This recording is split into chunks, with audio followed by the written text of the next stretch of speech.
인간이 살아가면서 자신의 모습을 객관적으로 바라본다는 것은 결코 쉬운 일이 아닙니다. 제가 대학교 때까지 바이올린을 전공을 했는데요. 제가 연습실에서 연습을 하다 보면 제가 하는 연주에 감탄을 할 때가 있어요.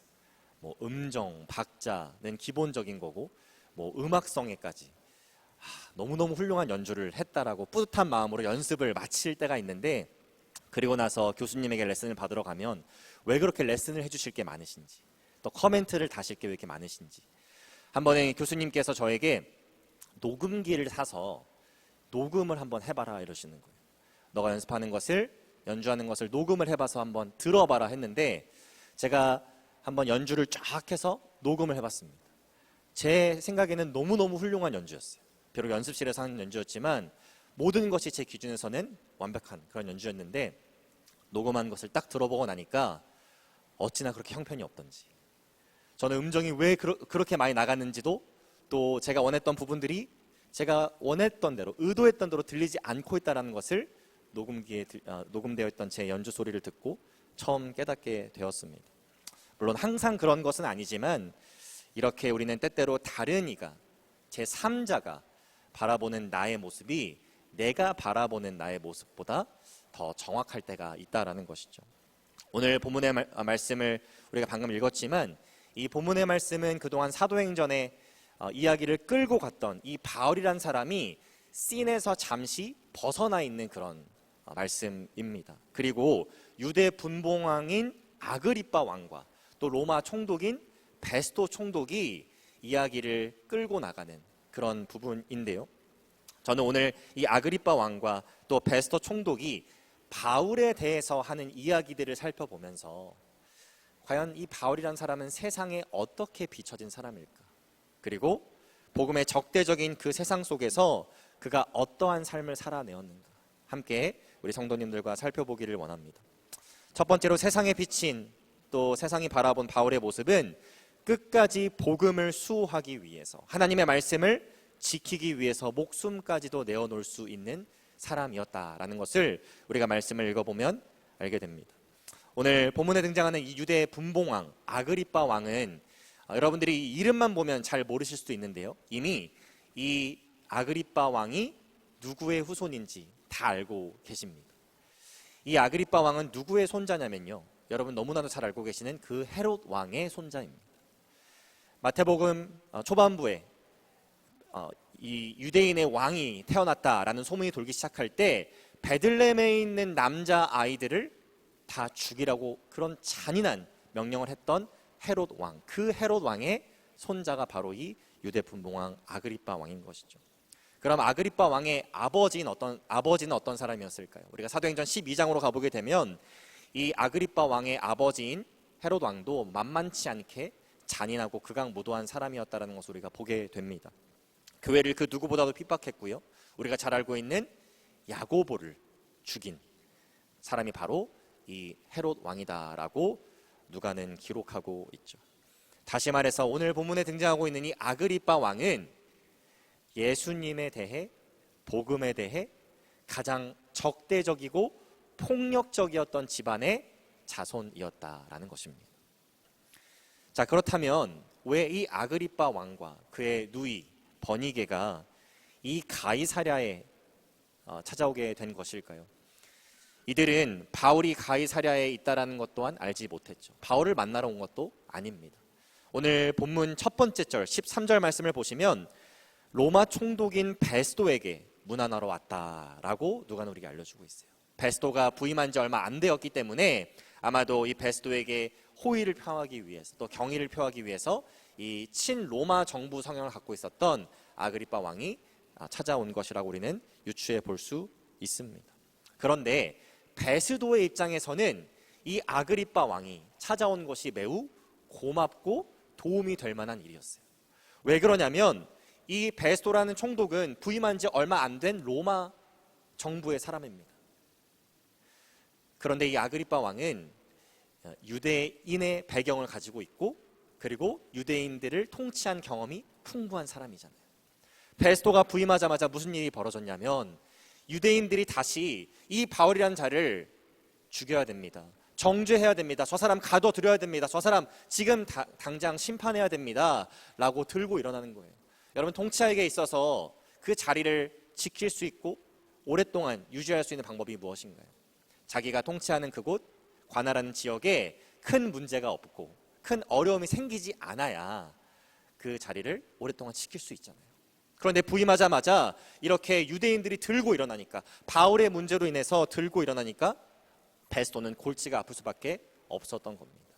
근데 그런 가운데 유대인의 배경이 있고 유대인을 오랫동안 통치한 경험이 있는 이 아그리빠 왕이 찾아온 것은 베스도의 입장에서 봤을 때 너무나 좋은 기회가 온 것이죠.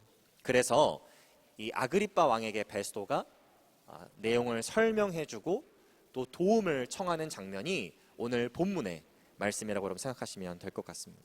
특별히 오늘 본문 18절과 19절 말씀을 보시면 로마 총독인 베스도, 이 베스도가 바라본 유대인들과 바울의 갈등 사건의 핵심이 무엇인지를 누가는 이렇게 기록하고 있습니다. 18절 말씀과 19절 말씀인데요. 원고들이 서서 내가 짐작하던 것 같은 악행의 혐의는 하나도 제시하지 아니하고 오직 자기들의 종교와 또는 예수라 하는 이가 죽은 것을 살아있다고 바울이 주장하는 그 일에 관한 문제로 고발하는 것뿐이라. 지금 베스도는 아그리빠 왕에게 이 사건의 핵심이 무엇이냐고 말하고 있냐면, 바울이라는 자가, 예수라는 그 인물이 죽었다가 부활하는 것을 주장하고 있는데, 아무리 유대인들이 그것을 말리려고 해도, 그 바울을 공격해도 그가 그 주장을 굽히지 않고 있어서 벌어진 문제라고 지금 말하고 있는 것이죠. 더 쉽게 말해서 만약 바울이 그렇게 자신을 공격하고 핍박하는 유대인들에게, 맞습니다, 당신들이 말하는 것처럼 예수는 메시아가 아닙니다, 내가 잘못 생각했습니다, 내가 여러분들에게 잘못된 것을 선포했습니다 라고 말만 한다면, 그렇게 인정만 한다면 이러한 어려움, 고난과 핍박의 시간들을 바울이 경험할 필요가 없었다라는 것이죠. 하지만 바울은 복음을 전하는 데 있어서 자신이 치러야 하는 대가가 있음에도 불구하고 복음의 메시지를 변질시키지 않습니다. 그리고 하나님의 말씀을 전하는 데 있어서 세상과 타협하지 않았다라는 것이죠. 이러한 바울의 모습이 우리 성도들에게 특별하게 여겨져서는 안 될 것입니다. 우리 모두는 하나님의 말씀을 이 세상에 어떤 공격과 핍박이 있어도 그것을 변질시키지 않고 타협하지 않고 전해야 되는 사명이 있어야 되기 때문이죠. 그런데 이러한 말씀을 볼 때, 특별히 바울의 이러한 담대한 모습을 보았을 때 그 모습들이 특별하게 여겨질 수 있는 이유는, 아마도 우리는 우리 주변에서 그렇게 복음을 변질시키고 세상과 타협해서 복음을 전하지 않는 사람들의 모습을 본 적이 있기 때문일 것입니다. Don't Look Up이라는 영화가 있는데요, 이 영화를 보게 되면 랜더 민디라는 천문학자, 박사가 이제 지구의 멸망을 가져올 수 있는 혜성이 지구에 접근하고 있다는 것을 관측하게 됩니다. 그래서 이 사실을 이제 정부에, 대통령에게 알려야 되잖아요. 그래서 그것을 알렸는데도 불구하고 대통령은 그런 말을 지금 세상에 하게 되면 누가 그걸 믿겠냐라고 조롱하면서 그 천문학자의 말을 묵살해 버립니다. 사실 대통령이 그렇게 그 사람의 말을 묵살한 이유는 다른 것이 있는 것이 아니라, 이제 곧 다가오는 중간 선거에 자신이 이것들을 발표했을 때 부정적인 영향이 있을까 봐, 그런 마음이 있어서 그 천문학자의 말을 묵살한 것이죠. 물론 이 영화는 자신의 안위를 먼저 생각하고 정말 전해야 될 메시지를 전하지 않는 어리석은, 미련한 그런 통치자, 대통령을 풍자적으로 묘사한 영화라고 할 수 있지만, 우리 그리스도인들도 그러한 모습으로 살아갈 때가 있다라는 거예요. 복음과 하나님의 말씀을 변질시키지 않고 타협하지 않고 전해야 되는 사명과 책임이 우리에게 있는데, 내 상황이 조금 불편해질 것 같으면, 어려워질 것 같으면, 핍박과 고난이 찾아올 것 같으면 그 복음의 메시지를 변질시키거나 하나님의 말씀을 전하지 않는 모습들이 우리 가운데 있을 수 있다는 것입니다. 어떤 미국의 유명한 목회자는 자신은 공개적으로 죄에 대해서 성도들에게 얘기하지 않는다라고 말합니다. 그 이유를 물어봤더니 그 죄에 대해서 얘기하는 것은 부정적인 이야기 아니냐, 우리는 구원에 대해서 하나님의 사랑과 자비에 대해서만 얘기해야 되는 사람이 아니냐라고 말하면서 절대 회개나 죄에 대한 문제를 얘기하지 않는다라고 공개적으로 그렇게 얘기하기도 합니다. 그런데 참 신기하게도 예수님께서 사역을 가장 먼저 시작하셨을 때 하셨던 그 말씀, 선포하셨던 말씀은 회개하라, 천국이 가까웠느니라 라는 말씀이었죠. 또 어떤 신학자는 더 이상 교회가 세상이 센시티브하게 여기는 그런 이슈들에 대해서 입을 열지 말아야 된다라고 말합니다. 예를 들면 동성애 문제라든지 등등 다양한 세상이 특히 미국에서 센시티브하게 여겨지는 그런 문제들이 있잖아요. 그런 것들에 있어서 성경이 어떠한 관점을 가지고 있는지 교회가 그렇게 대놓고 얘기할 필요가 없다라고 말합니다. 왜냐하면 그렇게 얘기했을 때 세상에 혹시라도 교회에 대해서 unloving community, 사랑이 없는 공동체라는 그런 인식이 생길 수도 있고 exclusive, 배타적인 그런 공동체라는 인식이 생겨서 복음을 전하는데 방해가 될 수도 있기 때문에 그렇게 하면 안 된다라고 말하는 것이죠. 그런데 성경 어디에 봐도 사람의 비위를 맞추기 위해서 죄라는 것을 언급하지 말라는 그런 성경 구절은 우리가 찾아볼 수 없다라는 것이 진짜 문제인 것이죠. 세상이 바라보았을 때도 바울은 이 복음, 하나님의 말씀의 문제에 있어서만큼은 절대 그 말씀과 복음을 변질시키지 않고 끝까지 그 복음의 메시지를 수호하기 위해서 세상과 타협하지 않는 모습을 보였고 세상도 그러한 바울의 모습을 보게 되었다는 것입니다. 예수님께서 죽으셨고 부활하신 구원자이시며 메시아라는 것을 선포하는 것이 그의 생명까지도 앗아갈 수 있는 일이었지만 그는 끝까지 그 복음을 지켜냈다라는 것이죠. 오늘 말씀을 기억하시면서 저와 우리 모든 성도님들이 이렇게 바울과 같이 어떠한 상황에서도 복음을 그리고 하나님의 말씀을 변질시키지 않고 그 복음 메시지를 끝까지 수호하고 선포할 수 있는 복된 삶을 살아가시기를 주님의 이름으로 축복합니다. 두 번째로 우리는 바울의 삶이 복음을 전하는 데 있어서 장애물이 되거나 걸림돌이 되지 않았다라는 것을 말씀을 통해서 볼 수 있는데요. 우리는 사도행전 21장부터 이 예루살렘에 있던 유대인들이 바울을 얼마나 끈질기게 괴롭히고 공격했는지를 그동안 묵상해 왔습니다. 여러분 21장으로 가보게 되면 바울이 예루살렘에 도착한 후에 아시아 지역에 있는 유대인들이 예루살렘에까지 쫓아와가지고 이 바울이라는 자가 우리 유대인들의 정체성을 무너뜨리려고 하고 율법을, 우리에게 주신 그 율법을 무시하는 자라고 그렇게 군중들을 선동해서 바울을 때려 죽이려고 하는 장면이 있었다는 걸 기억하실 겁니다. 22장에 보면 그 상황 가운데서 이제 로마 군인에 의해서 목숨을 유지하게 되죠. 그 상황에서 다시 한번 바울은 유대인들에게 말을 할 수 있는 기회를 달라 이렇게 요청을 합니다. 그리고 자신의 conversion experience, 자신이 어떻게 예수를 만나게 되었는지 그렇게 유대인들에게 다시 한번 얘기하게 되죠. 근데 그럴 때 유대인들이 다시 분노를 일으켜서 폭동을 일으키고 다시 로마 군인들이 바울을 피신시키는 장면이 22장에 기록되어 있습니다. 23장에 보면 이 바울이 유대 지도자들 앞에 섭니다. 바리새인들과 사두개인들 앞에 서죠. 그리고 그들 앞에서 담대하게 얘기할 때에, 특별히 부활에 대해서, 예수 그리스도의 부활에 대해서 얘기할 때에 바리새인들과 사두개인들이 그 문제로 가지고 충돌했다고 성경이 우리에게 알려주고 있어요. 얼마나 과격하게 충돌했냐면 이러다 바울이 죽겠다라고 로마 군인들이 생각했다라는 거예요. 24장에 가보면 대제사장인 아나니아라는 사람이 더둘로라는 변호사까지 대동해서 다시 한번 바울을 고발하고 바울을 신문해 줄 것을 요청하는 장면이 나옵니다. 25장에 우리가 지금 보고 있는데 전 말씀을 보게 되면 이제 벨릭스 총독이 물러나고 이 베스도 총독이 부임하게 되죠. 베스도 총독이 부임하자마자 그 총독에게 유대인들은 가서 이 바울을 정죄해야 됩니다라고 고발하기 시작합니다.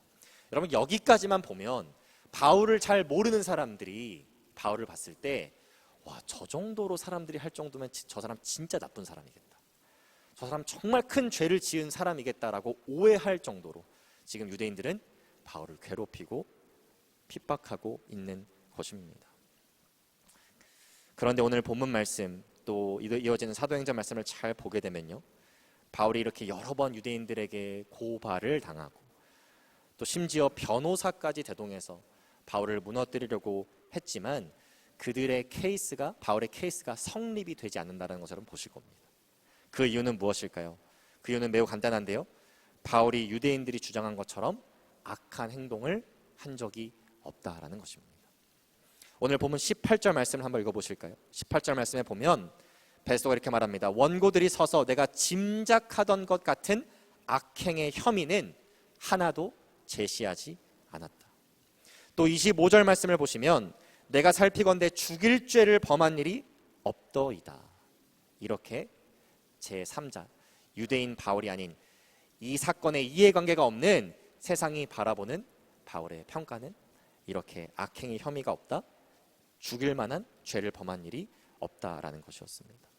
또 우리가 이어진 사도행전 26장의 말씀을 보게 되면 이 이야기를 다 들은 아그리빠 왕, 그리고 바울의 이 변명까지도 들은 이 아그리빠 왕이 뭐라고 말하냐면요, 사도행전 26장 31절 32절의 말씀에 보면 물러가 서로 말하되 이 사람은 사형이나 결박을 당할 만한 행위가 없다 하더라. 이에 아그리빠가 베스도에게 이르되 이 사람이 만일 가이사에게 상소하지 아니하였더라면 석방될 수 있을 뻔하였다. 이렇게 말합니다. 여러분 생각해 보시죠. 바울이 만약 정말 유대인들이 주장하는 것처럼 그의 삶에 악행이 가득하였고 불의로 가득한 삶을 지금까지 살아왔다면 이 사건은 어떻게 전개되었을까요? 복음을 전하는 데 있어서 그의 행적들, 그의 삶의 모습들이 하나하나 그 복음을 전하는 데 장애물이 되었을 것이고 걸림돌이 되었을 것입니다.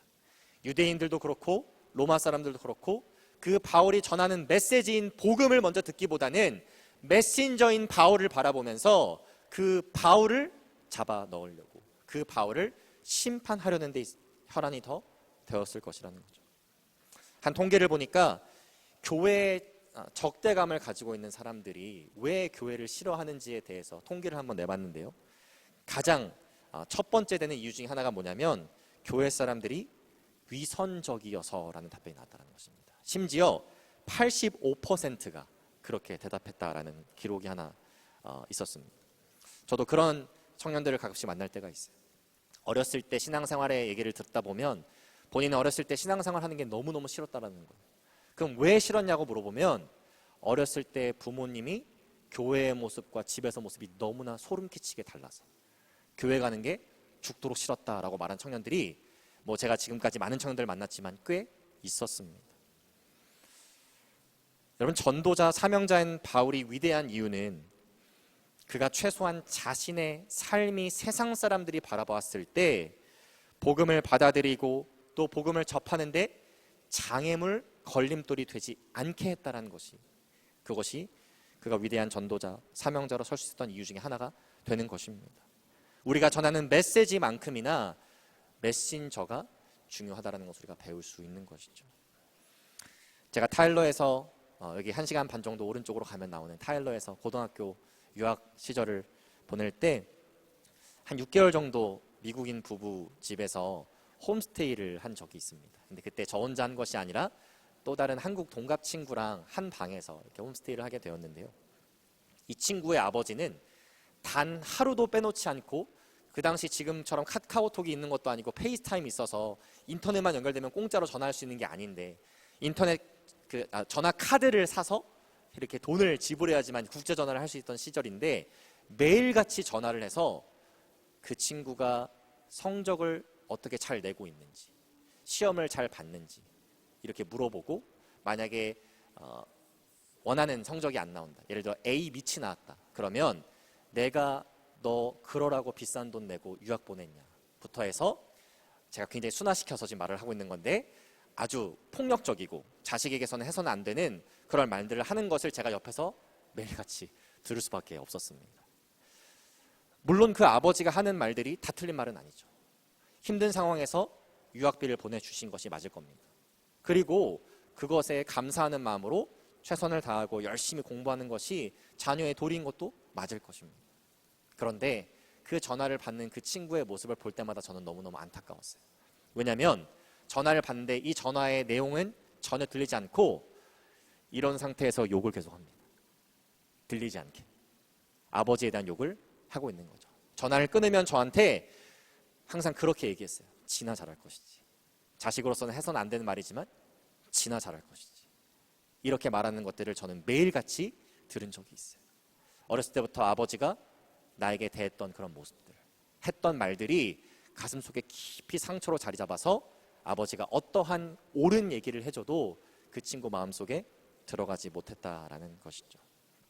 물론 하나님께서는 능력의 하나님이시고 또 역사하시는 하나님이시기 때문에 이런 사람들의 조건을 넘어서서 초월해서 분명히 하나님께서는 사람의 마음을 바꾸실 수 있고 또 역사하실 수 있습니다. 하지만 오늘 본문의 말씀을 통해서 우리가 배울 수 있는 것은 무엇이냐면요, 아무리 우리가 옳은 소리, 진리를 선포해도 그 삶의 내용이 예수 그리스도의 향기를 내지 못한다면, 썩은 악취를 낸다면 그것이 복음이 전해지는데 걸림돌과 장애물이 될 수 있다는 것입니다.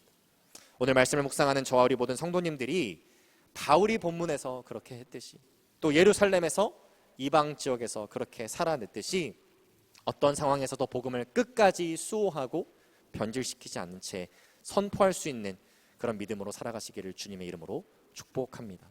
또 복음을 전하는 데 있어서 나의 삶이 장애물이 되는 것이 아니라, 걸림돌이 되는 것이 아니라 오히려 복음을 나타내는 데 그리스도의 향기가 되는 그런 복된 삶을 살아가시기를 주님의 이름으로 축복합니다. 기도하겠습니다.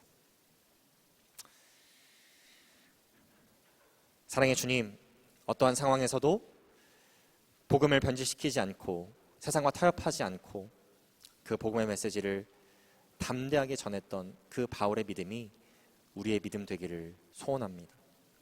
또 세상에서 예수 그리스도의 향기를 풍기며 우리의 삶이 복음이 전해지는 데 있어서 장애물 또는 걸림돌이 되는 것이 아니라 오히려 예수 그리스도의 향기가 되어지기를 소망합니다. 우리를 통하여서 이 세상에 예수님을 알지 못하는 많은 사람들이 주님을 알게 되고 천국의 소망과 기쁨과 평안을 누릴 수 있도록 하나님 우리의 삶을 사용하여 주옵소서. 감사드리며 예수 그리스도 이름으로 기도합니다.